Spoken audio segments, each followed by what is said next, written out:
इल्ला एक बहादुर लड़की अपने शरारती बंदर दोस्त बोबो और अक्लमंद तोते ज़ारा के साथ एक शानदार मुहिम जोई पर निकलती है। वो एक जादुई जंगल में एक चमकती हुई नक्शे की मदद से अफसानवी जजीरे की तलाश में है। जब वो एक चमकते हुए आबशार और बैलों के पिल के करीब पहुंचते हैं तो उनकी हिम्मत का इम्तिहान लिया जाता है।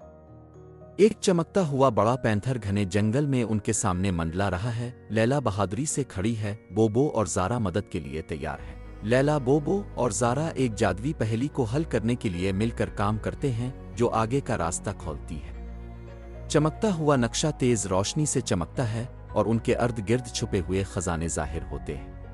नक्शे की मदद से इनको तैरते हुए जजीरे पर वाक़े एक पुरस्रार मंदिर के अंदर छुपे हुए खजाने मिलते हैं, कदीम नवादिरात जो जादुई तवानाई से चमक रहे होते हैं। लैला अपने हाथों में एक खजाना पकड़ती है। आखिरकार लैला, बोबो और ज़ारा तैरते हुए जजीरे की चोटी पर एक साथ बैठे गुरूम आफताब का मंजर देख रहे हैं। इस मुहिम जोई से इन्हें यह सीखने को मिलता है कि टीम वर्क, बहादुरी और दिल की बात सुनने की कितनी अहमियत है, चाहे रास्ता कितना भी मुश्किल हो।